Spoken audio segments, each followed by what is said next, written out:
Fuck you, seagulls. Sons of bitches. No, seagulls are the best. If I could be any bird, it would be a seagull. Bullshit. You wouldn't be a majestic bald eagle. You'd No, be a fucking I'd be a seagull. dirty seagull. No, here's why, okay? So, seagulls, they float about, they don't exert any energy in flying, so they can fly really easily. So they're lazy. You know, they're not one of those birds that's like, fucking hell, gotta go, put loads of energy into flying, so they just sort of glows about. You know, they spend all day eating chips, so they've got like the best diet of any bird, and they spend all day shitting on people. Right. It's the best. Or bird. you could be a majestic bald eagle. Yeah, but why would you want to do that? Because you're a bird of prey, Yeah, as opposed to a bottom-feeding scavenger. I'd much rather just go and eat like someone's chips, which will probably be given to me, than have to fucking hunt for ages for a little mouse or something.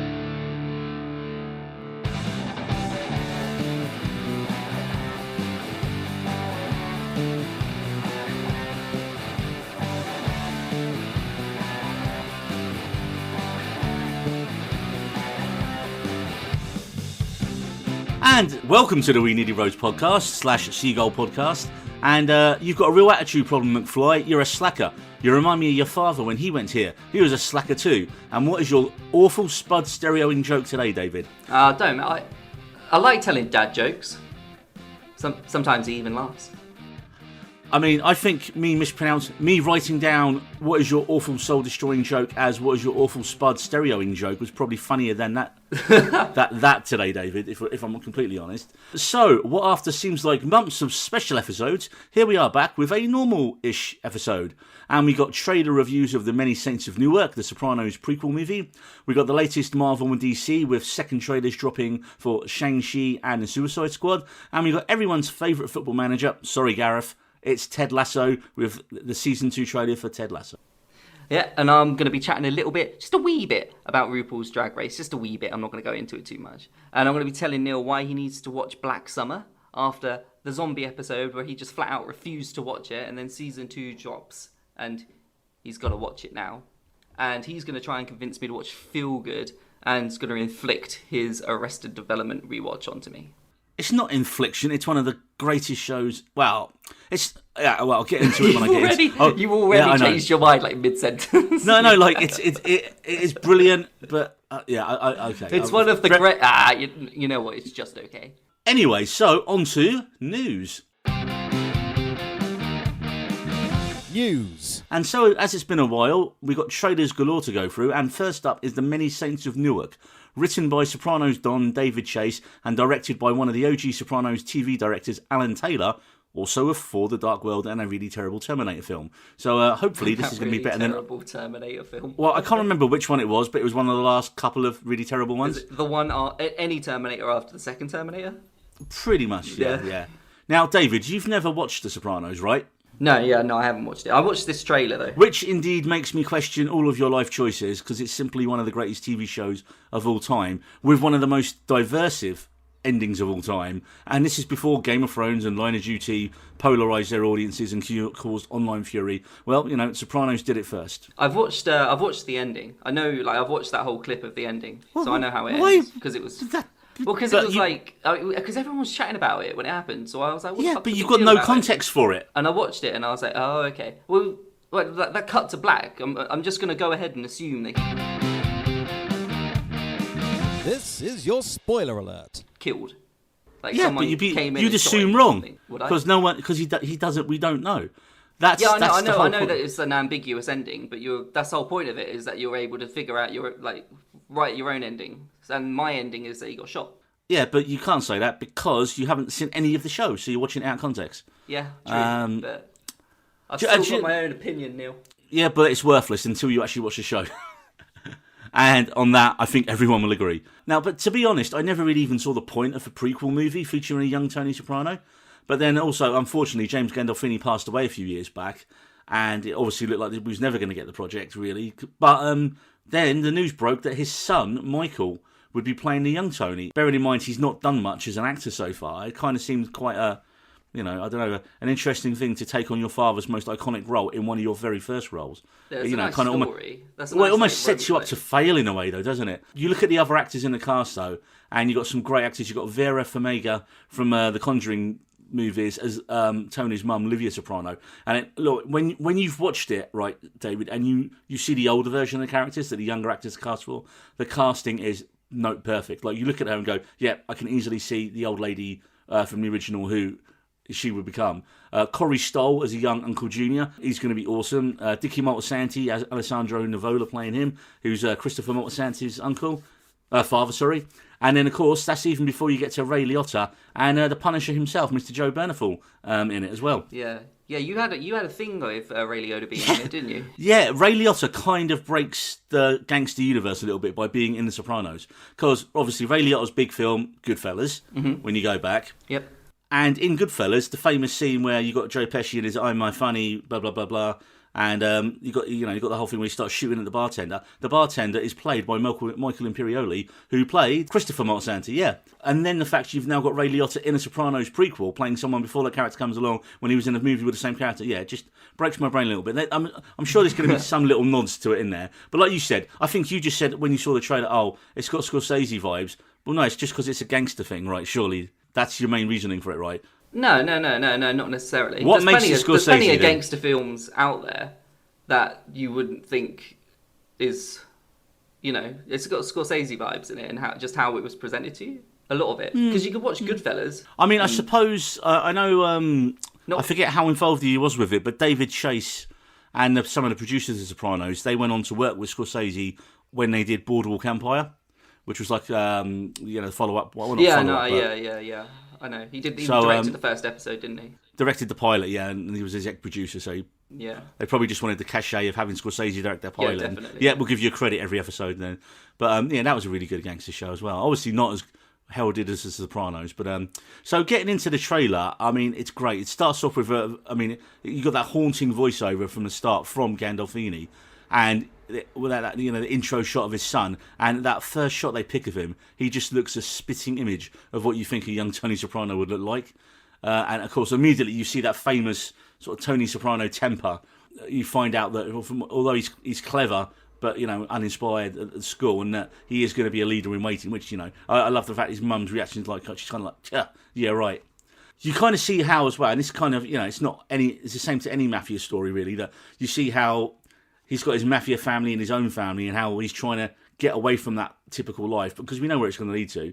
And you've got lots of shots of your typical gangster violence. And was that a fucking tank I saw in a street at one point? I didn't notice a tank in the trailer. Is there some sort of historical context behind it?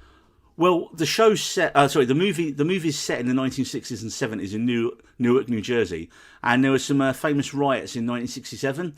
Called a lot of race riots that swept the city, called the Long Hot Summer of '67, which of course I'm getting from Wikipedia. But there was 4 days of rioting, looting, and property destruction, and 26 people died and hundreds were injured. So, so we can guess that the story is going to be based around. Yeah, that's going to be the backdrop, I think, to the family drama that's going to be going on with Tony. I mean, as I say, I like that bit of the trailer where Ray Liotta sort of telling the other guy, look, leave him out of this. We don't want him to be part of it. And, of course, we clearly know that's what's going to happen. But I love as well, the end of the trailer is perfect because you've got this rock music building slowly on the beat throughout the trailer, and then at the end it segues perfectly into the classic Alabama Freeze song "Woke Up This Morning," which is the main Sopranos theme music. I don't think this is going to disappoint fans of the show, but I think a lot rests on Taylor's direction, because although he was an original Sopranos director, you do have to up your game a little bit for making a movie of it. And his recent film work has not been great. I mean, he did some of the best Game of Thrones episodes, but so perhaps TV is more his thing. But then essentially we're just getting an extended TV movie, really. Yeah. Which, I mean, the most recent TV movie that I watched was probably El Camino. Yeah, Breaking Bad. It was perfectly fine, but it didn't really add much. It just basically rounded off Jesse's storyline, didn't it? Yeah.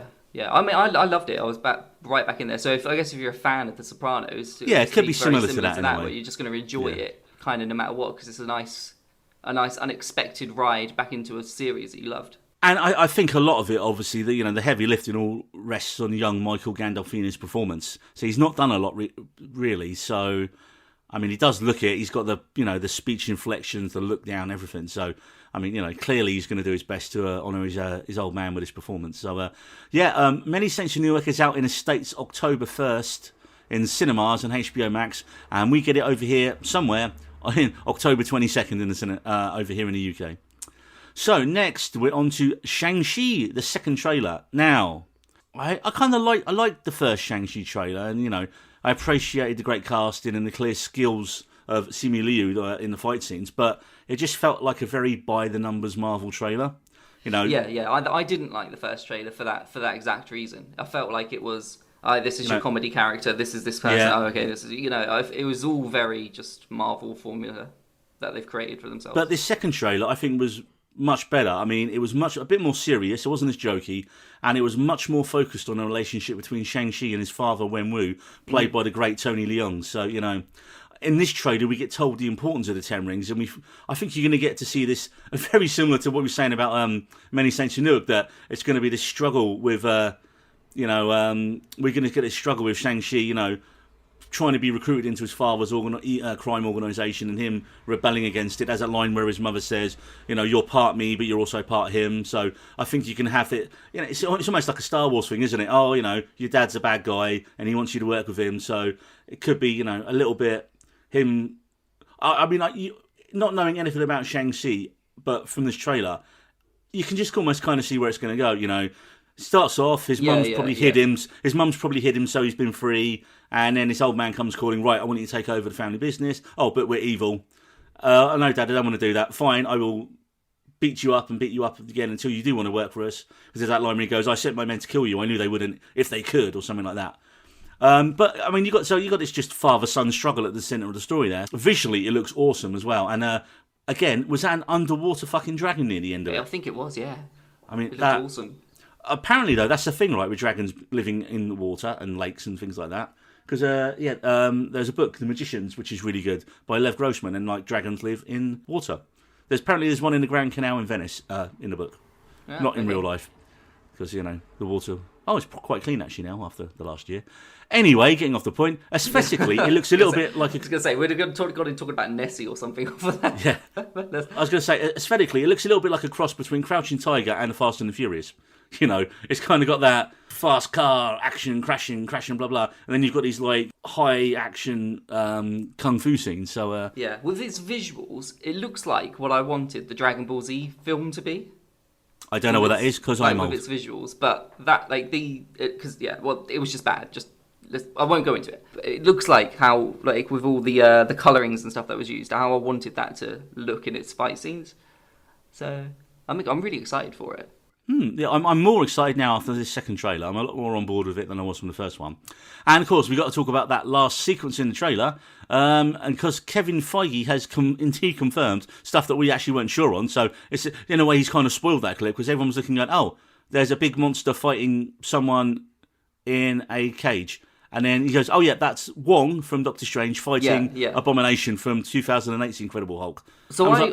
When I watched the trailer, I was like, is that Wong? I thought it looked like Wong because he was doing his whole, I don't know what it's called, the hand magic thing. The hand magic. I think he has to pay extra for that. I think we should call it. I think we should call it hand magic from now on. And get T-shirts with that on it. I didn't realise that it was Abomination. Can we change the name of the podcast to Wong's Hand Magic? But I didn't realise it was Abomination. Which because it's kind of that Marvel film has just kind of been swept under the rug. It never really happened, kind of thing. Yeah, it was almost like they just completely ignored it.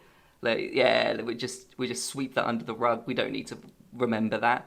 I mean, arguably, it's better than Ang Lee's one. They're bringing it back. They're bringing back the character from it. Well, if I remember rightly, it was Tim Roth who played the human version. I mean, Blonsky, wasn't it? Yeah. And he is coming back to be in the She-Hulk TV show, playing Abomination. So I think this is going to be how they get Abomination back into the MCU. Oh, clever. No, I like it. I'm up with that. Yeah, no, I'm a fan. I don't know. The whole thing, though, of seeing Abomination, a Hulk guy fight someone in a pit, I was getting Ragnarok vibes again. I was like, but it's not going to be as funny. Maybe. Yeah. Are they? Is he Yakuza? Is it a Yakuza crime syndicate that he's got going on? No, the Yakuza's definitely Japanese. Japanese, okay. But I don't know within the world of the film who the villains are, what they are. I mean, they could just make up the country and it could be was it Madripoor, the fake Asian country from Falcon and the Winter Shrimp Boat Captain. So I mean, yeah, like I said, it does seem like a fairly standard plot. Kid has evil dad, trains to fight evil dad, probably tempted to join the dark side, eventually defeats evil dad, and I reckon he gets his 10 rings at the end of the film. And some more superpowers. Pretty certain that's how the film's going to go, despite knowing nothing really about it. And then Nick Fury walks in and he's like, we're assembling a team. Yeah. You son of a bitch. And then cut to We're black. assembling a team. 2. Anyway, Shang-Chi is due in cinemas in September, which is not far away now. And from Marvel to DC, kind of. But, well, yeah, it's definitely DC, but with a Marvel director. Because we are talking about... That's right, I forgot the director's name. No, I haven't remembered. It's James Gunn's Suicide Squad. Now, this is the second trailer for Suicide Squad, and the first one dropped a few months ago, and I loved it, because it literally it was that blood-splattered, sweary Guardians of the Galaxy vibe, which we immediately knew. It makes me laugh, like, when James Gunn got fired by Marvel for some tweets he made, like, decades ago, and had already apologised for, the first thing he did, well, DC just drove the big, truck of money up to his house and was like, all right, James Gunn, what would you like to do? And they's like, oh, by the way, here's Superman. Do you want to do Superman? And he's like, no, I want to do the Suicide Squad. And you can just see the executives going, but it was a bit shit. Why would you want to do that? And I think that was the exact reason was, well, yeah, it was a bit shit. I want to do it better. And apparently part of the negotiation was he said he wanted to be able to kill any single one or everyone in the cast if he wanted to. Now, I'm pretty sure they're not going to kill Harley Quinn. Because, although having said that, is Margot Robbie had enough of playing her now? Perhaps she doesn't want to be defined. 4? 4? Is it 2, 3 or it's around that? I've lost track. Yeah. This trailer is subtitled Rain, and first of all, why are you subtitling a name of a trailer? Doesn't make any sense to me. It's just Suicide Squad trailer number 2. I get that it's raining in the trailer, but really, what was the point? And again, a bit like Shang-Chi, this is a bit more of a serious trailer. And again, immediately, like before we get the titles and all that, got to give massive props to the backstory they give to Idris Elba's Bloodsport, as we find out he's in prison because he put Superman in the ICU by shooting him with a kryptonite bullet. And then from that, we immediately find he's in there because of his daughter. And his daughter's got problems on the outside, and he has to do it to save her, blah, blah, blah. I mean, in that 2 scenes in the trailer, briefly, you've got a better and more explained story and motivation for the character than we had with Will Smith, scene after scene in the first one. I was like, okay, that's why he's doing it, that's what he did, brilliant. And he's going to be the snarky British guy. Okay, great, let's go. Why is it always a daughter, though? It's always a daughter in these bloody films, isn't it? It's got to be a daughter, yeah. It's never like twins or, they got... Well, that's just careless if it's twins. You use both of them. Or, all right, if it's twins, can you imagine and go, well, I've got a spare, it's fine. Oh, I've got to do it for the twins. I mean, there's a brilliant... What I like in this trailer as well, we get a little bit more focus and a few lines from some of the other characters that we haven't seen yet. I love the bit where they got all the crew trying to figure out what kind of dog Weasel is. And you get that first lines from Pete Davidson and Nathan Fillion. Dark. He's like, well, he's harmless. Yeah. But is he a werewolf? Get him away from me. Well, no, he's harmless. Well, he's not harmless. He's actually killed 27 children. How the fuck did that line make it into the trailer? They make you can't make killing children funny, but they did. They did. I know. Somehow, I guess because it's like a whatever the fuck Weasel is. But why does Weasel kill children? That's just dark. And then, like you say, the fact that made it into the trailer, and it's even I'm amazed that made it into the film, let alone the fucking trailer. Yeah. Like, that's the kind of thing that I would expect to be in the first trailer, where you're like, holy fuck, they're just trying to shock us with all the stuff. And like, nope, we're going to put that in a more normal trailer. Did you think there's going to be a fan fight off between fan favourites of the Weasel and Shark? Oh, King Shark. Yeah, King man. Shark, yeah. I mean, John Cena, though, could steal the film as well, man, because he's got with his amount of dick jokes and bumhole jokes. I feel like that might get old, actually.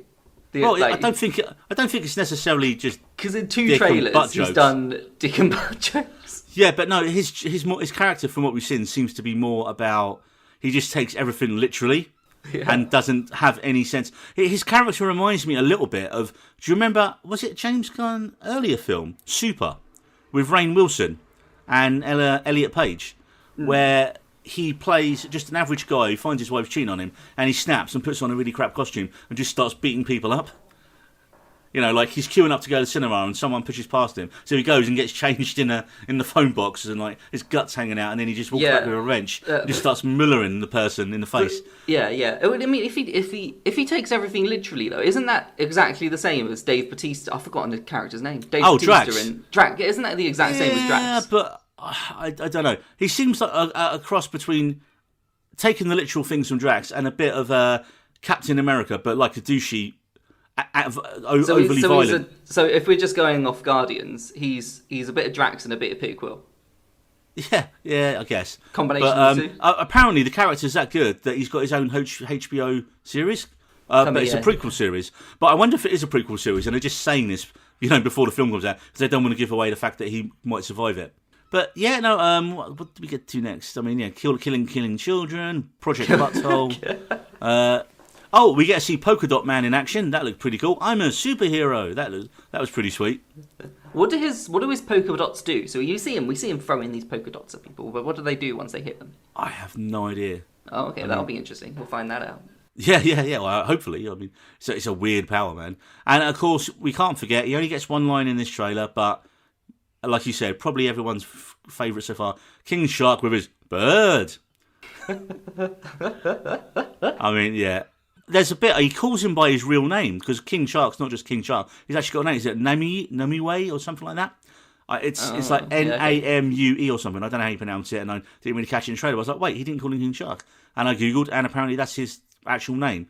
So, character development for King Shark. Yay. I can't wait for this film, man. This is probably one of my... This is just outside my sort of top 3 or 4 anticipated films for the year. Because this looks like what a stupid action blockbuster could be. It looks like this year's Deadpool in a way, doesn't it? It's going to be violent, sweary, bloody, and funny, and that's what I want. That's what I want right now. Yeah, and I think that's what everybody wants. Yeah, well, you want these blockbuster type films again. With the big films being delayed for like a year, pretty much. There's been loads of great indie films and dramas, but we want stupid now. Yep. I mean that stupid. Yeah, no. I'm all for it. I'm all for being like stupid. It's been a fucking serious year. Fucking serious 2 years. Need a bit of relief. Need a bit of comic relief. And that explains why Fast and the Furious took almost 90 million in America in 3 days. Did it? You know what? I've never understood the popularity of Fast and the Furious. We're gonna go off topic. We're gonna go off topic. No, because John Cena's in them, so we're tenuous link. Okay. I mean, I watched the first one, and I think it was like 2000 or something, wasn't it? Rob Cohen. Yeah, it came out. Yeah, a long time ago, where it was actually about crime and small and illegal scale street racing. Yes, and street racing and small then scale. I saw the second one, and it was not as good. And then the third one, I was like, oh, well, none of the main characters here are in it, and it's set in Japan. No thanks. So I tuned out then. And then apparently 4 was really shit. And then when they brought The Rock in number 5, everyone was like, oh no, it got good, and The Rock essentially saved the franchise. Then they bring in Statham, and then they brought in... I can understand why people like it, but I don't understand how it's like the massive blockbuster that's like, just rubbing shoulders with Star Wars and rubbing shoulders with, the top 10. I think it's the action, mate. It's cheesy and it's action. It's become a franchise, like you say. It's like Marvel. It's like Bond. But in terms of like how much money it makes as much money as these films, which is just it's bonkers to me because it doesn't make. I don't understand how it got there. Well, it wasn't getting there. I think it was the 5th film that really turned it when they said, okay, they're going to be, they're going to help out the government now, and they're going to go a bit more sort of James Bondy route on it, aren't they? Really. Where it's like they have to stop terrorists from destroying the world and all that kind of stuff. I mean, I've not watched any of them since. Although I did watch Hobbs and Shaw because I was like, oh, you know what? I like Statham. I like The Rock. I haven't seen the other ones, but do you know what? I didn't need to have seen the other ones. It was you could completely, and it was stupid. It was really stupid, but it was funny and the action was good. And that's what you want sometimes. Yeah, in the trailer for this one, though, he literally drives a car off of a bridge and like somehow connects the bridge and uses it as a rope swing. It's magnets. It's all about magnets, apparently. And I'm just like, what? I don't know. Apparently, there's it's so just out there bonkers bullshit. Like it's never gonna happen. Apparently, there's even a line in the new film, right, where they say, "Don't worry about the physics of it" or something. Which is kind of like Tenet when they're like, don't worry about the time travel stuff. Yeah. But okay. and also the stupidest thing is you've had 9 films in the series, right? And apparently John Cena comes into it as Vin Diesel's brother, who has not been mentioned in the previous 8 films. You know what? He was there the entire time. You just never saw him. Beautiful, beautiful, David. Love it. But back to the Suicide Squad. It is due out August 6th in America, and get this, unless my sources are wrong, and it could be because I searched on the internet, it's due out the 30th of July in the UK. So we're getting it a whole week before America. Get in. Or I could be wrong, but yeah, from searching it said the UK beforehand. Wow. So I think by then I'll be fully double jabbed up and had my extra couple of weeks of superpowers to accumulate. So I'll be there opening day for Suicide Squad. Yeah, and if not, you could just stream it really quickly. You know, you'll have my brilliant 5G chip. Yeah, of course. Oh, come on, mate. Second jab, so you get your 6G chip now, don't you? It's all about the 6G chip. Right, so moving on from movies, trailers, we're moving on to a TV trailer. And, of course, with it all being football at the minute, with the European Championships here in England and all over Europe. It's coming out. What better time than to talk about Ted Lasso Season 2 trailer? Because we talked about Ted Lasso a little while ago, and a few weeks back, when a few months when back. When the first trailer dropped, it was, yeah. When the first trailer... Was there a first trailer for it? Or were we just talking about it? I think we just reviewed it. No, there was one... There's been 2 trailers right now, hasn't there? I honestly can't remember the first one at all. I'm pretty sure we've talked about it, a trailer before. I feel like they haven't. I'm a good 80%. Okay, well, that's not enough. The trailer opens to the... And of course they did. Strains of the Queen classic, Under Pressure. And we now have the return of the nicest show of last year. It was just the perfect pick-me-up to the shitty year we were all having. Now, spoiler alert for Season 1 of Ted Lasso. Spoilers? Where we're going, there are nothing but spoilers. Because we're now going to talk about stuff that happened in Season 1 and what we think is going to happen in Season 2. Things were not going well for Richmond at the end of Season 1, and they'd just been relegated by former player Jamie Tarr on the last day of the season. I mean... Last kick of the game. Wasn't the drama? Wasn't the episode called It's the Hope That Kills You? So we should have known right then, oh, they're getting relegated. But this trailer opens with Danny, football is life, missing a penalty and the crowd groaning as well. So it seems in the second season that things aren't going very well again, and that Richmond seem to have been drawing a lot of games. Now, this is where I get a bit confused, because assuming they got relegated from the Premiership, that means now they're in the Championship. Their main objective should be to get promoted from the Championship back up to the Premiership. For any of our non-UK listeners or football listeners, the Premier League's our top division of football, and bizarrely, the Championship is actually lower than the Premiership, which is our second division. And so then you've got Division 1, which is actually the third division. The third division, and Division 2, which is the fourth. I mean, ironically, Ted actually had this same conversation in Season 1, didn't he? Yeah, taking the piss out of it. But it does seem in a bit where they're talking. I mean, it seems they're talking about trying to win the whole thing before Higgins falls through a window. But I think they're going to go on a cup run. So I think that's going to be FA Cup. It's got to be, isn't it? Or League Cup, or it's not. No one cares about the League Cup. It's got to be the FA Cup. Well, if you're Richmond, and I love it. You know, you got plenty of Tedisms in the trailer. You got the Dirty Jaws line. You got the Dukes of Hazzard UK version, the Earls of Risk. I think perhaps the biggest revelation in the trailer is we finally see angry Ted Lasso when he comes out, throws a table over, and shouts at the players. Touch each other's toes. Touch your toes. Touch your toes, David. How long was I out for? It wasn't too long, and no one got hurt. You know, oh, good. Yeah, I can't wait. Angry Ted's going to be awesome, man. And I think there's definitely they're hinting at the relationship between him and Rebecca getting a bit closer in Season 2. And of course, I think they're going to get a little bit. They're going to get romantic. They're going to get more romantic. But even. You know what's going to happen, don't you? But right as they're about to, don't forget he slept with one of her friends in Season 1. Yeah. So that'll just break them apart again. There's going to be some spice. The season. There's a sprinkling of spice in that relationship. Definitely going forward, because they're gonna get hot and heavy. It's just weird you saying hot and heavy. It sounds like someone's dad saying it. Higgins seems to get a lot more in the trailer this year, so I think he's going to get a little bit more. But also in the trailer, we barely see anything of Roy or Keeley. We get like a one shot here and there towards the end. We had to fill on Google whether they were even in the show, whether they were coming back, and they are. They're there, and they are. Maybe the. I know the actor who plays Roy is one of the show's main writers as well. Yeah, maybe their storyline is quite heavily. Like, it's difficult to show clips from them, they don't want to spoil which isn't spoiler heavy, So, well, I mean, perhaps that's why. Again, you can't really spoil too much in a show like this. I mean, what I do like about the trailer, though... Is Jamie Tarr in it? in the trailer? No, I don't didn't think see he was him. either. Is No. he in? Have we looked to see if he's coming back? No, we haven't. Are you checking? I can do, but you Nah, guys it's go okay. at me when I normally. I know, because it's a clicking. It's a clicking. No, I just I think what makes it a really good trailer is they've picked these, the main parts of what make the show, the Ted-isms, and shown enough of like, well, we've got new things. So, cup run, Ted getting angry, which never happened before. It's just a nice happy show. It's just a nice happy show because it's not. Let's face it, it's not the funniest show. It's not the most dramatic. But it's not the funniest. It's a funny show, but it's not like laugh out loud hilarious. Laughed out loud. I laughed out loud a couple of times. I get, but it's not the best at a lot of things. It's not. But it's on paper it shouldn't work at all, should it? It's just a lovely show. you just enjoy it because it's infectiously happy and lovely. Ted Lasso. It's just overwhelming positiveness, isn't it, of Ted? He's a beautiful soul. I think everyone needs a bit of Ted in their life. And as I said, with the trailer, I think they just wanted to create a feel-good trailer, and it does really well. It does a really good job of hiding the main plot points of what the series is going to be.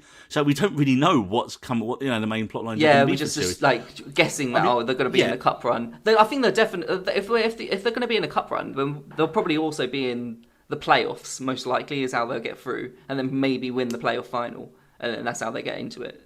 That would be my guess. As we mentioned on a previous episode, the idea for Ted Lasso was always going to be for it to last 3 seasons. So this is 2. So I've got to think at some point, evil Dick Rupert Mannion, the former chairman, is going to come back and he's going to get control of the club again, chucking out Rebecca and getting rid of Ted. And I reckon this is going to happen right as they are on the verge of winning something. Or like probably during the match or something at half time when they're literally we're gonna clinch the title or win the cup, and then he gets fired or he gets fired straight afterwards or something, and then that's the cliffhanger for season 3. Yeah, true. But do you reckon that could come into the beginning of this season instead? So have that be the dynamic? Because otherwise, what's the point in keeping that character around? He's going to have to be involved in the story. Well, that's somehow. the only thing he's there for, isn't it? Really? Yeah, but he was there as a constant threat throughout the first season, but then that threat was sort of taken away at the end of the first.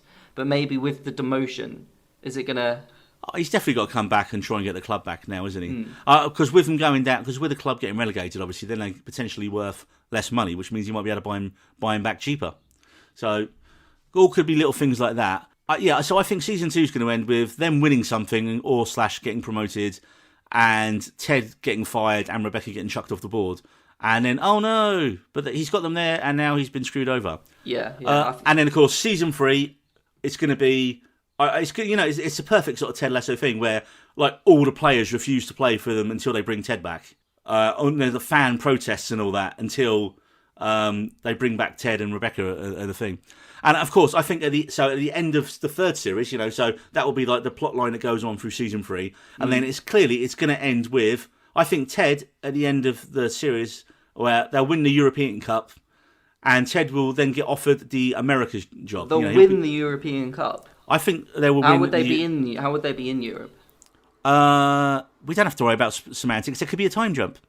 Okay. But look, they're in Championship. They need to win a cup to get back up to Premier League. How about qualifying for Europe for the first time, maybe? Yeah, but we don't know how good they are, what the history is anyway. But yeah, so I think when it ends, it has to end up with them winning a European trophy, right? And of course, so I reckon Ted gets offered becomes America's coach. Do you qualify for Europe winning the FA Cup? I forgot. Europa, you do, don't you? Yeah, I think you do. Do you? Yeah. I'm not sure. Yeah, you do. Yeah, okay. 100%. But who takes over? So I think it'd be nice to see Nathan become the manager at the end of the show. Or it could be Roy. Or it could be Roy, combo of Roy and Nathan. And I was thinking, who would be better? Roy is the assistant and Nathan is a manager, or Roy is a manager and Nathan is the assistant? I think probably Nathan is a manager. Roy manager, Nathan. No, I think Nathan is a nice guy manager like Ted, and then Roy is a shouty version. So I think that would work quite nicely. So anyway, it is out in a couple of weeks, I think. It's July 23rd, I think we're getting it. And they did this with the first series. It's not going to be bingeable. It's going to be 1 episode a week for, I think, 8 weeks we're going to get. But hey. I don't mind that. I don't mind it. Because when they put out so much bingeable content, I'm just like, it almost becomes a bit too much. Yeah, I'm becoming anti-binge now, man. There's more discussion about shows when there's 1 episode a week. If you drop 10 episodes of show and the whole season gets reviewed straight away, and it's like, well... And there's no discussion about it because people are like, and the next week, the next 10 episode shows out. So when it's one episode a week, to every episode. look how people talked about the biggest shows recently have done it. Mandalorian. Yeah, I mean, WandaVision Loki at the moment. Loki at the moment. The other one, big one, was Line of Duty. Every Sunday night on Twitter was just a delight. Earlier in the year, until the last episode when everyone went apeshit because they didn't like the end. Right, so from one of the best feel-good shows to a show called Feel Good that is actually one of the best shows that I've been watching in the What We've Been Watching section. What to watch? And first up, I'm going to heavily recommend to you, David, and you will be made to watch an episode of this show. And I'm just going to make, honestly, this is one of the best shows I've seen this year. Not like upselling it so much, but this will be on my probably top 10 shows of the year list at the end of the year already. Well, we're halfway through the year. So, Feel Good is a 30-minute romantic comedy drama from Mae Martin and Joe Hampson. It was commissioned by Channel 4 and aired in March 2020, which was definitely not the best time ever for a show called Feel Good to come out. But its first season was quite warmly received by the critics, as Netflix handled international distribution for the show. They just decided, we're commissioning the second series of the show, and then it went straight on Netflix last month for another 6 episodes. Now, the good news, David, there's only 12 episodes for 2 seasons, and that's it. Because how long an episode, sorry? Half an hour. Half-hour episodes. Oh, yeah, see, that's a good time. Yeah. Half-hour episodes. 2 seasons, 6 episodes a season, 12 episodes in total, and they're not doing any more. And it wasn't because it was cancelled. They were just like, no, the story's done. That's all it needs to be. Kind of like Fleabag. Okay. But do you know what? Even calling it a romantic comedy drama does it a disservice. Because this show's just brilliant, man. It's based on a semi-autobiographical life of Mae Martin, and she kind of plays a heightened version of herself in the show. So she plays the character called Mae, and she's a stand-up comedian from Canada who begins a relationship with a previously straight girl called George, the excellent Charlotte Ritchie. But rather than basing the whole show just around the character's sexuality, it adds in this backstory of Mae's past and her issues with addiction and potential abuse earlier in her life that she's not really worked through, and how that kind of keeps sabotaging her day-to-day thing. There's problems with, drugs and alcohol and all this kind of stuff.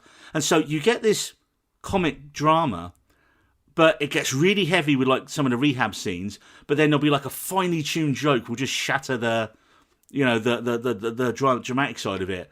It's very similar to the other great comedy of the year, Motherland, which we'll do in another episode coming up soon, which again, that'll be on my end of the year list probably. And it's similar in the structure, again, half an hour show, where it follows that classic structure where there's an event, and then things get even bigger from that, and then it's just pure chaos by the end of the episode. You got Lisa Kudrow in it, really snarky, playing Mae's mum, from Canada. So some episodes she's actually in the show over in England, and then there's other things where they're on Zoom from Canada. And she's one of the most passive-aggressive people you will ever see in a TV show. Does she laugh? No, she's the best thing about Lisa Kudrow is her laugh, like her actual laugh. If you've not heard it, just Google. Lisa Kudrow I watch laughing. Friends. I've watched Friends, man. No, but her actual laugh. No, it's not in Friends. Her actual laugh. She laughs. What, her but her actual that's like her acting laugh. Her like what? Actual laugh. Just Google Lisa Kudrow laughing. It'll make anyone listening, just Google her laughing. It'll make you feel good. It's honestly. Zing. She's got such a lovely laugh. Anyway, go on. Continue with your feel goods. Well, yeah. So this is definitely not Lisa Kudrow laughing in this one. Like I say, she's never, and whenever like her daughter tries to bring up the issues they had when she was younger, she never wants to talk about it and always talks about something else or makes an excuse or causes a scene. There's really great support from a guy called Phil Burgers, who just plays a character called Phil, who's George's roommate. And he's just there as like the annoying American bearded, guy. And he, like a few episodes in season 1, like, he's the creepy weird guy who's roommate. But they kind of give him his own plot line as the show goes on, and that's quite a nice, heartwarming story with him as the show goes on. So he gets quite involved. All the supporting cast are really great in it as well. But this is Mae and Rich's show. I mean, you got Mae struggling with her sexual identity. She's worried about, is her girlfriend just experimenting is it a phase? Will she stay with her? Will she go back to being straight again? There's issues with her trying to with her girlfriend George, trying to why won't you tell your friends about us?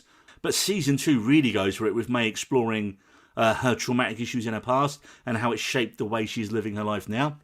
I mean, I can't really recommend this show enough, David. It's funny, it's superbly acted and written, it's heartbreaking at times, because you just keep seeing May, who, she's so funny and good, but she keeps sabotaging herself over and over again. Is it another sort of feel-good show? Just another feel-good? Well, it's called, it's called Feel Good. Yeah, no, yeah. But is it a feel? Does it have the same? Is it the same sort of feel-good as Ted Lasso? Not quite up to Ted Lasso levels of feeling good, but you'll laugh, you'll cry.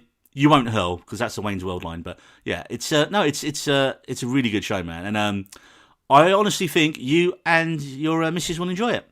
But this is not like a Freddie Got Fingered recommendation to watch. This is truly a great show that. Yeah, she just doesn't trust anything that you say. But didn't I recommend the map of Tiny Perfect Things, and that was perfectly fine and nice.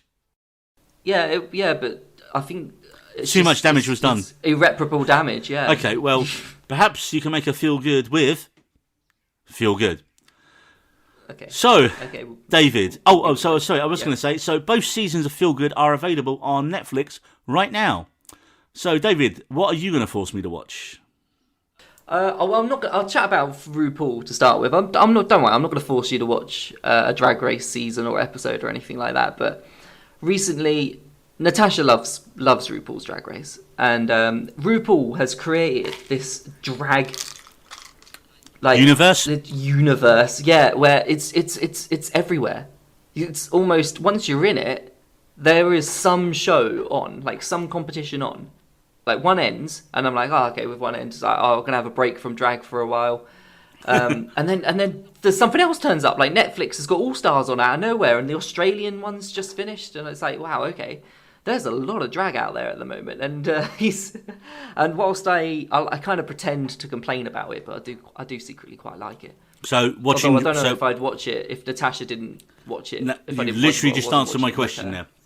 No, I'll watch it because Natasha watches it, but I do quite enjoy it when it's on there because everyone is just ridiculously talented, and Natasha's been watching some of the earlier seasons that she missed as well, and how drag has transformed over the years is just bonkers. It's gone from being this sort of where everyone's funny and the skills and like the dresses and the makeup that they're wearing is not great, and you see it now and it's just so polished. Everyone looks freaking amazing, and it breaks down so many barriers and sort of stereotypes and maybe things that you like people like myself had on like drag as an art form and stuff. And I thought, like this new season, for instance, All Stars, it's got 2 people in it that are transgender.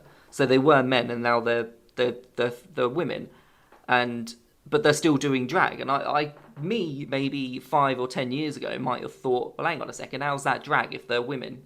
You know, how can it be drag if they're already women and they're just dressing up? But it's not. And so the show's kind of educating in your way about it. And well, 100%, mate, 100%. It breaks down so many barriers. It's the best thing about it. That's the best thing that Ru's done. He's created. That's the legacy of it. Is that he's managed to break these barriers. And I think you hit a really good point there. And this is similar to Feel Good as well, in that it normalises that lifestyle and the way these people live to the mainstream. And so it's not that instant reaction that people used to have where they saw something like that and would be, oh, I don't want to watch that. That's completely normal now, which is what it should be. And more shows like this and more exposure to it. And like you say, getting to see these people's stories and what they go through and all that kind of stuff. Because, I mean, I've never watched it, but I'm sure there's bits in it where you get that bit where there's like, you hear their bit of their sad story or their struggle, right? There's got to be something like that in it.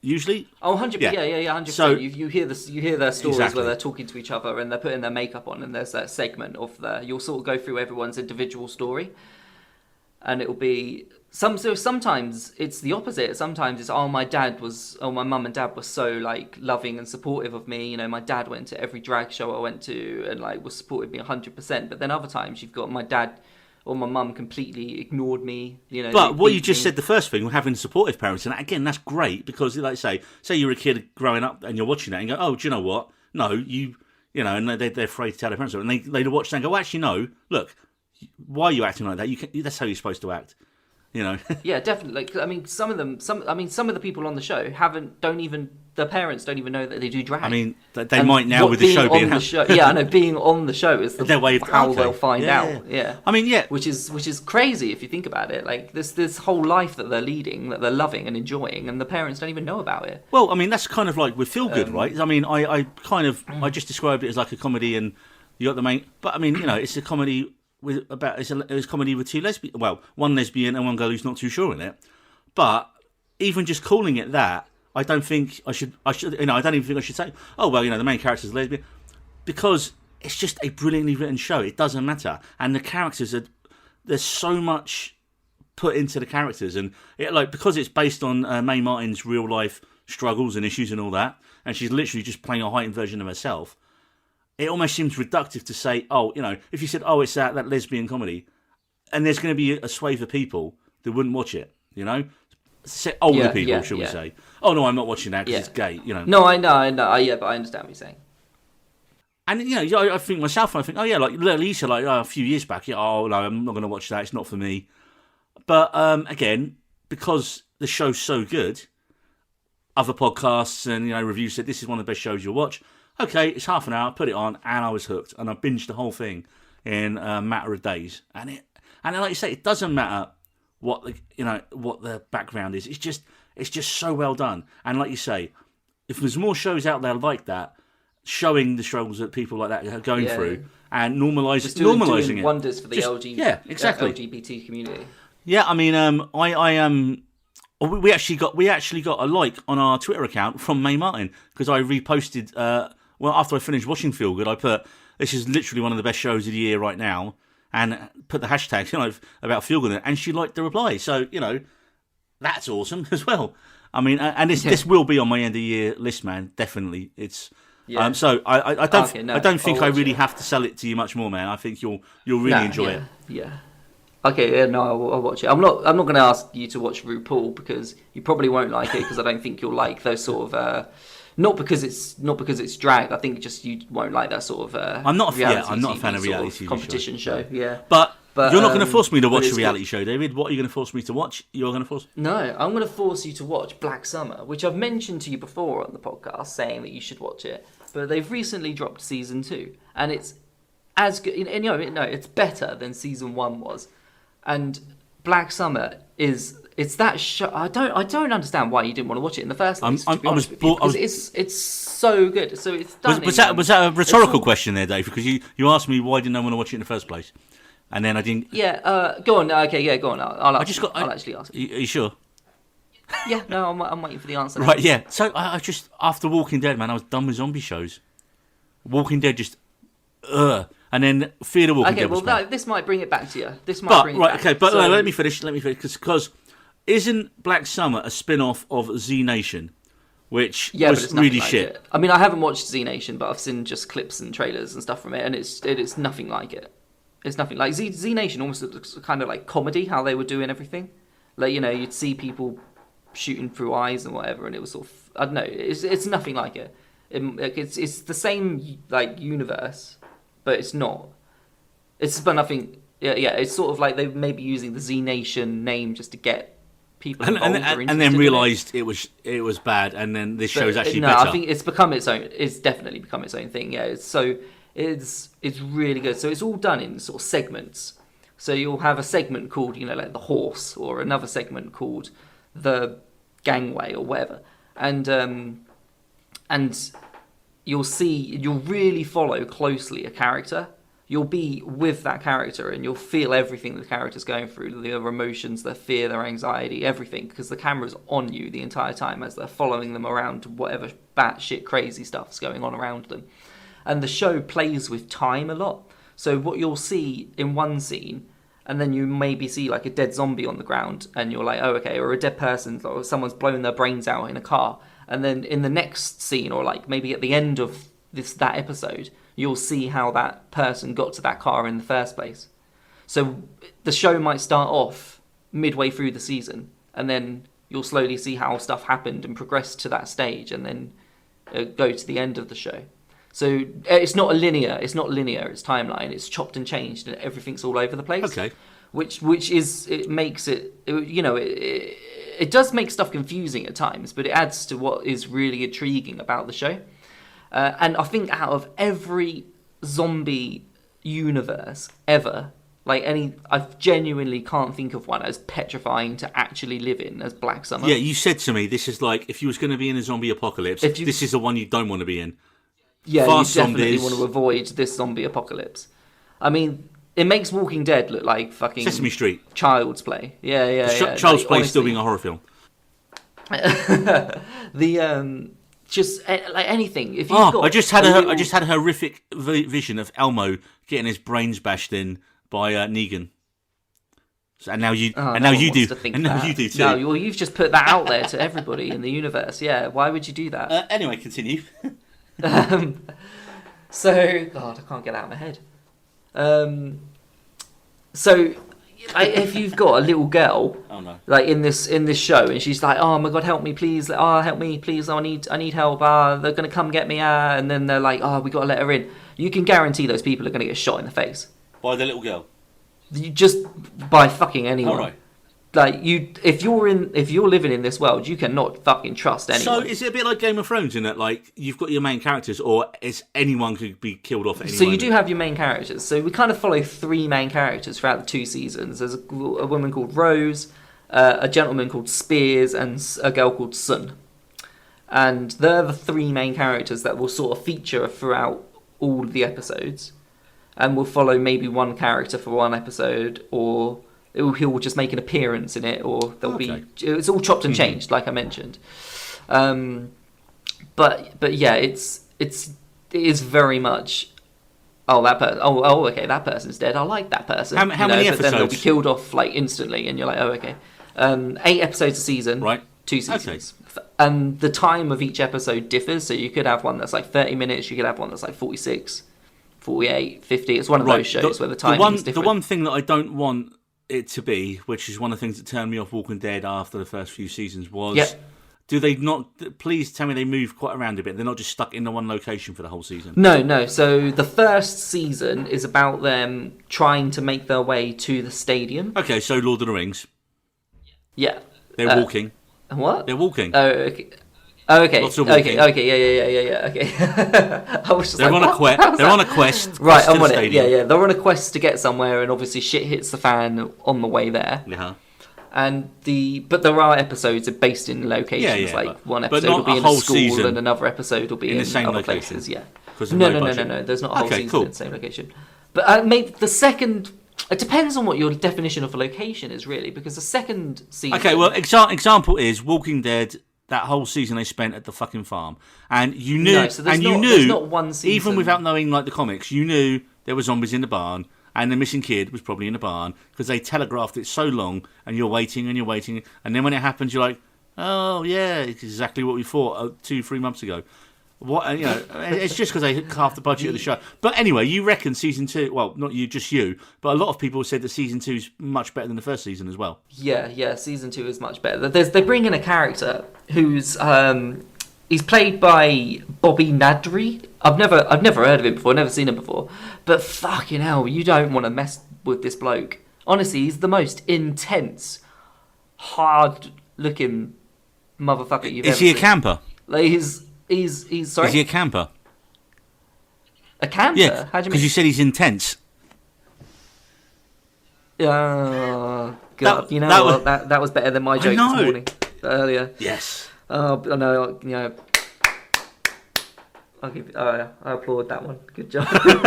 Also, I stole that line from I think there was a film called Happy Campers years ago, and and the tagline was the incitement is intense, and it was that. Yeah. Anyway, so all right. I think, but no, they bring him in. They bring in other characters, obviously, and it's just how it's done. So it's good. Okay, I'm definitely going to watch it. It's really good. It properly puts you in the action. It properly makes you feel like you're living what they're living. I feel we have recommended better shows for each other this time round than last time. Yeah, no, you should 100%. You should watch Black Summer, mate. I genuinely think you'd love it. It does get confusing. And confusing. Love is strong. And, it is confusing because you might get a bit like, wait, is that the person that was from this fling later? Yeah, but you don't have a great attention span, David. Maybe. Like Adam, our guest on the last episode. Yeah. He didn't seem to think it was as confusing as I was, but he went straight. So when season 2 came out, he watched season 1 again and then went on to season 2. Okay. Maybe we should have done that because there's certain characters were like, wait, is that the guy from the last season? Sort of thing like that. So, but and your attention and there's span. other things. Do you know how? And as it plays with time, Yeah. you're like, oh, that's the guy that ended up at this location at this point. Oh, okay, that makes sense. Oh, that's how he got there. Or oh, okay, well, we saw that guy get shot at the beginning of this episode, so we know how that's going to end for him. As he wanders off somewhere else. Would you You say know, it's a lot of that goes. So would you in wrapping this up? Would you say this show currently is better than The Walking Dead is currently? Yeah. Well, I don't watch The Walking Dead currently, Fair enough. so I can't say that. But I really enjoy Cool. it. Okay. Well, I'm sold. So you've got Feel Good, and I've got Zombies. Yeah. The one thing that does a bit annoy me about the zombies is they sniff about a lot. They're like sniffer dog zombies. They stand there a lot of the time going, and then they're like, "Oh, there's someone over there." Sniff, and then run off and find. That's a lovely sound a bit like, for okay. the podcast there, David sniffing. So the last thing we're going to mention today is a little bit of a rewatch I've been doing of Arrested Development. Now, it was a mid-2000s, I think it was, when it originally came out on Fox. It's a sitcom about a dysfunctional family starring pre-Ozark Jason Bateman as Michael Bluth, who is always trying to do the right thing for his family and the family business, and his son, George Michael, played by Michael Cera, before everyone hated him, I guess. And despite the terrible behaviour of the rest of his family, he's just always trying to do the right thing. And you look at the cast, and it's like a who's who of every comedy film over the last decade. You've got Will Arnett stealing every scene as crap magician Job Bluth. You've got Porter de Rossi as Lindsay Bluth-Funke, the beautiful but shallow sister. You've got the brilliant Tony Hale as their dim-witted brother Buster. You've got David Cross, again brilliant as Tobias Funke, their analyst brother-in-law. Sorry, he's a therapist brother-in-law who actually wants to become an actor. And he's definitely gay, but just doesn't realise it. It's like so many jokes about him being gay, and he just doesn't come out in it. He's a never nude, David. He wears shorts all the time. He can never be nude. Right. Okay. And you've got the late great Jessica Walter. Is he actually gay in the end, or is he just like metrosexual? Do you know what? I can't remember. So I'm going to get onto that in a second.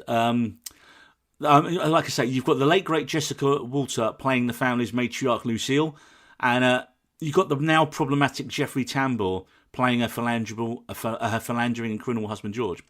And like I said, you can't forget, this was a show that launched Michael Cera as George Michael, who he was secretly in love with his cousin, maybe, played by the great Alia Shawkat. And of course, not... do people hate Michael Cera? Well, not hate him, but around the time after Juno, every kind of geek role film, as he had Scott Pilgrim, he kind of played the same role a lot. I mean, I'm a Michael Cera fan. I think he's great. I think he's good in everything I've seen him in. But there was a lot of people like, oh no, he's playing the same role again, and they didn't like him. So yeah, a little bit of that.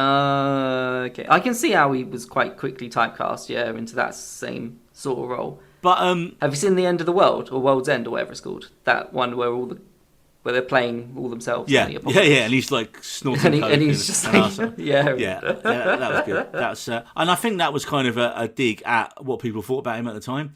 But I mean, there's so many great comic actors in this show. I mean, have you heard of another show called The Increasingly Poor Decisions of Todd Margaret?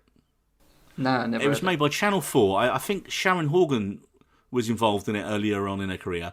And again, it's David Cross who plays Tobias and Will Arnett. And David Cross plays this guy who bluffs his way into a job, and he gets sent over from the States to England to sell a South Korean energy drink called Thunder Muscle. And it's just this biz, and he just keeps telling lies, and the lies every week get him more and more into shit, and he never goes back for them. And every episode, it will start in court or in prison or somewhere, and the episode will eventually get you to that point of where he ended up there. I mean, I think at one point in one episode, man, in this show, he gets arrested for trying to dig up Princess Diana. Arrested Development, was that the Russo brothers? Yes, it was. So what was their involvement? They directed some of it. They and this was pre-Community as well, Arrested Development. So they went from that to that. So for me, two of the greatest sitcoms of the last sort of decade or so. Now, the thing with Arrested Development... one other thing you have to mention with Arrested Development is the whole show is narrated by Ron Howard. Okay. And there's a lot of narration in each show. I can only imagine what the scripts of this show look like, because the characters will be talking and he'll literally interject a line in voiceover that counteracts what the other characters just said. So they'd be like, Michael was pleased to see his brother. He was not. You know, and things like that. Oh, great to see you, Job. Michael was not pleased to see his brother. And it's just... Okay. And that's what I said to my old man. That's why we're watching a couple of episodes every day at the minute. Because if you fall out of the thread of the show, it moves so fast. It's so sharply written. It cracks along at such a pace that you forget about a lot of the reoccurring jokes. I mean, there was one where George Michael gets dumped by his girlfriend and he's walking with his head down, and they frame it, and it's literally a panel from Snoopy. You've literally got the dog laying on top of the kennel in the background, and he's walking past with his head down with sad music playing. And you think, oh, okay, that's brilliant, that's really funny. And then every other character in the episode, something sad happens to them in that episode, and the same music plays, and they walk along with their head down.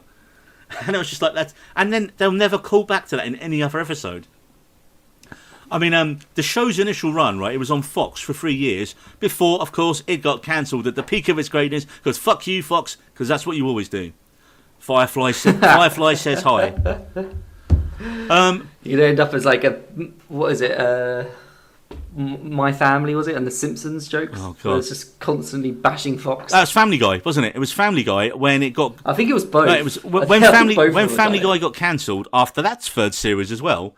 And then they released a shitload of it on DVD, and the DVDs made them a shitload of money. And then they was like, oh, perhaps we should bring this back. And I remember the opening gag when season 4 of Family Guy, the first episode, they're sat on a couch and Peter's like, hey, guys, we got cancelled. Oh, no, what are we going to do? He goes, well, if... And then he reels off about 30 Fox shows that have been cancelled since they were cancelled. He goes, well, if all those shows get cancelled, we might stand a chance. And it was on Fox, man. That's what I love about it, man. I love when you got shows on the network. It's like, fuck you guys are dicks, but it's the only way we can get on TV. As always, Netflix came to the rescue 6 years later in 2013.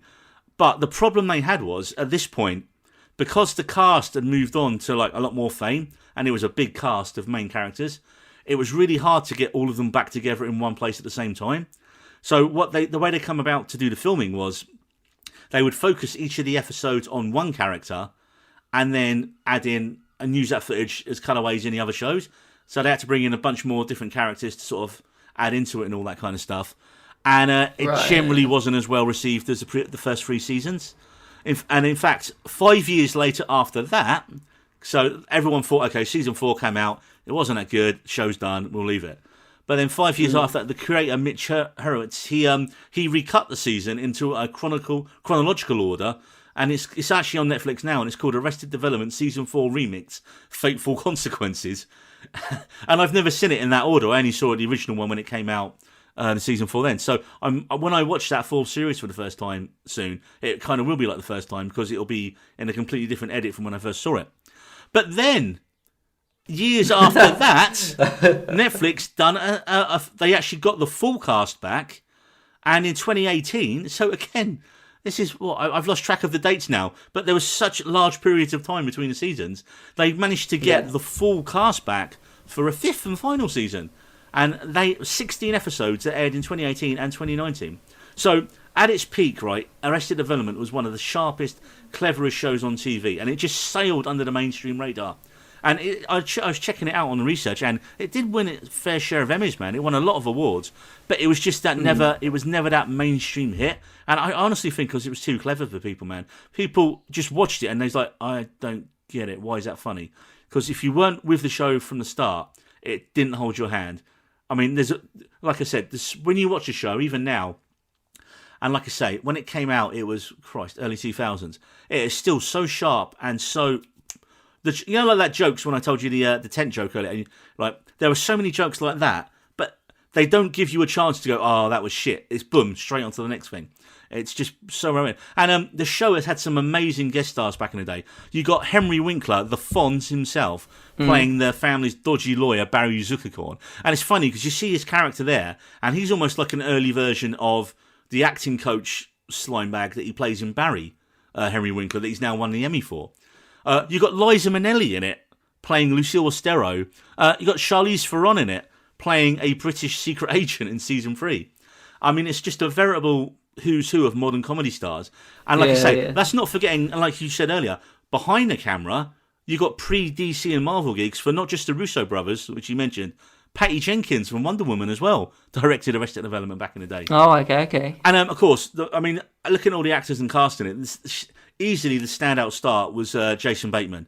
But because how many films did you see him in where he's playing that, everyman, family man, and he gets put in situations. Comedy for, horrible bosses. Almost everything. Almost everything. Yeah. But it's kind of funny because now you look at what is arguably his biggest role now, which is Ozark. And he's playing that family man character, but as a criminal. So it's kind of taken his... Just take the comedy element out of it. Ozark's still pretty funny, man. It's still very funny. It's just a lot darker. It's like, what if Michael Bluth actually was a criminal as well? And people actually got murdered horribly a lot. One of my favourite jokes in the show is Job has bought a yacht called the C Word. And then Michael goes, look, we can't afford the boat. Get rid of the C word. And his mother stood there and she's like, I am not going anywhere. Do you get it? Do you get it, David? No. The C word. But you see what I mean? It's that kind of joke and it's so fast. And before you wait, did he just imply his mother was that word? It's funny, David. It's very funny. And maybe in the show it's funnier. In the show it's much funnier. Yeah. Hilarious. Right, so, do you know what, David? Have you ever watched Arrested Development? No, I've not, no. Okay. There was one thing before we wrap up that I forgot to mention about Black Summer that you kind of reminded me of. Do I have to watch it in the summer? About Arrested Development. No, nothing like that. It's when you mentioned that Arrested Development flew under the radar. Yeah. And I just thought, Black Summer Season 2, the whole release flew under the radar. Like, did you see any marketing for it anywhere? No. Well, yeah, I saw it pop up on either, Netflix really. on the homepage, and I was like, "Oh, this show's number 2." The day it was there, like when it was released, but building up to the release, before it was just like, "Oh, here it is." But I think that comes down to the acquisition and distribution of the show. And is Black Summer an out-and-out Netflix show, or was it made by another network in America and Netflix have licensed it over here? I'm thinking it's the same as Netflix, like it just drops on Netflix at the same time. Netflix was released on Netflix April 11th, 2019. Ah, okay. Yeah, I don't think it's... I think it's I'm just... I know... Oh, the lead actress, Jamie King. Was she the one from... Or was she the one from My Name is Earl? No, we're going to cut all this because it was wrong. Oh, no, wait, here's a filmography. Here's a filmography. She was in a film called Bitch. She was in Escape Plan 2, Escape Plan 3, Ice Cream in the Cupboard, Out of Death. She was in White Chicks. She's in a film called Out of Death that's coming out soon. And How to Cook Your Daughter. Her upcoming films sound much better than what she's done before. How to Cook Your Daughter. How to Cook Your Daughter, Out of Death, and Ice Cream in the Cupboard. I mean, that's a triple bill I think I want to see anyway, man. I know. Out of Death's got Bruce Willis in it as well. Oh, then I'm not watching it. Because he sucks now. Oh, she was in... wow. No, she's not the actress I thought it was. But she was in a brilliant film. There was a really black comedy from 2005 I've got called Pretty Persuasion with Evan Rachel Wood, James Woods in it. And it's about this girl at an elite school who accuses her drama teacher of sexual harassment. And it's just really dark, man. And I think Evan Rachel Wood was like a teenager when she did this film, and it was like Ron Livingston's a teacher she accuses. But it really dealt with gender identity, discrimination, immigration, everything. And you think this is 2005. So all these kind of things that they're doing in sort of teen shows and movies now. But again, I just remember, because this is one of those films, I used to spend so much money on DVDs every month before you could, before streaming and DVD rental. I would buy them sight unseen from a mail order site in Canada. Because Canada being PAL as well, I think, so it's Region 2, so it would work on a UK DVD player. So sometimes it'd be cheaper than the cost of it, and other times you could buy a film legally up to a year before it was released in the cinema in the UK. That's how I got Donnie Darko the first time. I was like, there is a film there with a giant demonic bunny rabbit on it, and it is only $15. That looks cool, I'll buy that. I wasted so much money, man. I've probably got like hundreds and hundreds of DVDs in the cupboard. Anyway, I think after tangent today, and just a general chat about stuff we've watched. Speaking of last things we watched, guess what I watched last night, David? Have you ever seen the film? Did you not watch the football? Yeah, this was after the football. Oh, okay. Oh, you had a line now. Okay. Yeah, of course. No, I watched Almost Famous. Have you ever seen Almost Famous? I might have. It is a Cameron Crowe film. Hang on, I'm going to do a quick Google. You're allowed, because I've just set this on you. It's about the kid, Patrick Fugit plays a kid who goes on the road with Stillwater, a rock band, and he has to write... Yeah, I have. Yeah, Cameron Crowe. That's quite, It's so good, man. I watched it again. Yeah, no, that is a really good film. And, oh man, I just... Like, she's got Jason Lee in it, who, you know, from Kevin... It's the kind of just after he was breaking out of doing his Kevin Smith films. But Kate Hudson, man, this is like, I think, one of her very first films. She's so good in it. She's like so absolutely heartbreaking in it when she finds out that she's been sold to another band for some beer. Yeah, and she's just like, I remember that was so just like... Oh. And then she literally, like, you see her like crying, and then she like kind of tries to smile and then looks at the kid and goes, well, at least was it good beer? And Jason Lee, like, they leave the singer at a truck stop, and he just like walks out into the street. You know, he's like, "Yeah, it's okay. I'm only the fucking lead singer of the band." I honestly think that's Cameron Crowe's best film. I mean, Jerry Maguire, everyone's probably going to say that, but Almost Famous, man, it's just... I suppose if you're like, you know, a fan of rock music, and even though it's fictional 70s rock music, that whole thing of just being on the road, and they make you look so cool and so fun, and you know, it can be, but from my friends I've got in the industry. Yeah, no, I remember. I watched it.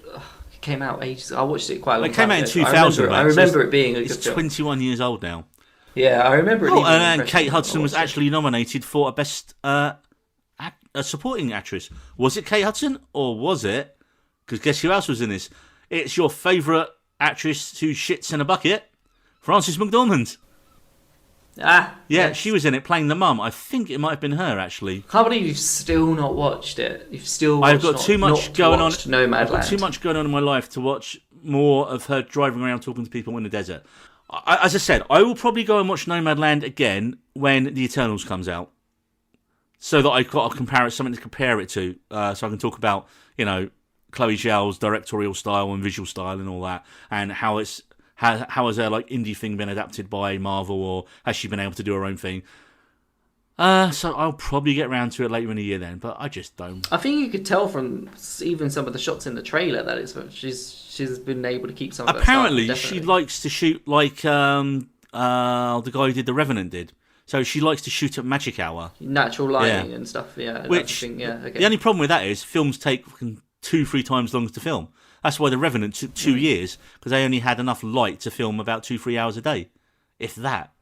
Can you imagine, what a shoot that must have been, man, working on The Revenant up in the middle of Canada, in the middle of buttfuck nowhere, and like, you know, you're not really having to act too much. You're like waking up, it's cold. You go outside, you're cold. You're getting dragged through cold mud and water, and like, you know, yeah, sounds great. I mean, that's why he won the Oscar. It wasn't because it was a great performance. It's just he just got beaten up and left in the mud for the best part of 2 years. That's fair enough, man. Right, I think we've generally chatted about everything today, so that's all we got time for on this episode of We Needed Roads. If you like what you hear, then you can buy us a coffee on our Buy Us a Coffee. You can buy us a coffee? Yeah, we have got a thing called we have got an app now, David, called Buy Us a Coffee. So if someone's listening and they're like, "Oh, I like those guys. I want to donate $1 or, you know, $50 to us," they can. And it gets paid into our PayPal account. Oh, we have a PayPal account? I've got a PayPal account. Then I'll give you half. Oh, okay. It's fine. It's fine. It's totally above board and legit and all that kind of stuff. But yeah, we have that. And also, if you want to give us a 5-star review on the Apple Store, because apparently that's something that matters. And do you know, it's funny, because I was going through all our stats, right? And generally people listen to us on Spotify more than anything. So, yay Spotify, give us stuff. I'm not sure what they could give us, bar like free membership. But that'd still be cool. Anyway, okay, I think that rounds us up for a week. David, do you know what we've got coming up on our next episode? We've got an author coming in, a published author, Charlie Gallagher. He's going to be coming in talking to us about his new book, The Friend, and we're going to see, just chatting to him about, you know, stuff like who we'd have casted as the lead in The Friend, and generally book adaptations and writing. All that jazz. Yeah, writing. We're going to talk and writing. Yeah, it's going to be great. Talk about some of the talk about scripts, what some of his favourite films are, and again, we want to talk. As we were talking to him, a lot of times when he comes to talk about books, it's what's it about, who are the characters, what happens, and you know, yeah, as a writer, you probably have those standard responses where you have to say, oh, well, he's probably got like a standard response that he has to read out going, well, it's this, and this, but I don't want to give away A, B, and C. We're not really going to get into the plot specifics too much of the book, but we are going to talk about the main characters in the book. And as I've cracked through it, I've read the whole book. Would you prefer it to be a TV show? Would it a movie? And if it's going to be a TV show, would it be a Netflix adaptation work best? How many episodes? And so how do you pare a novel down into how many episodes? Would you combine them into other things? So I've got a lot of work to do writing down all these different questions and prepping because we've got a proper guest. So yeah, we've got a. No, it'll be exciting. Yeah, we can't just babble bullshit on the next one, David. Pressure's on. Yeah. We're gonna have to know. We're gonna know. And we're gonna actually know stuff. Yeah, we have to research and write stuff down, and then know what we're talking about. Because we just babble shit a lot of the time. We research and we generally know what we're talking about. But when we've got actual proper people on who know stuff, wow! See, that sentence right there. That's classic writing there. When we have people on who know stuff. Classic. We needed roads. And like that, we're out.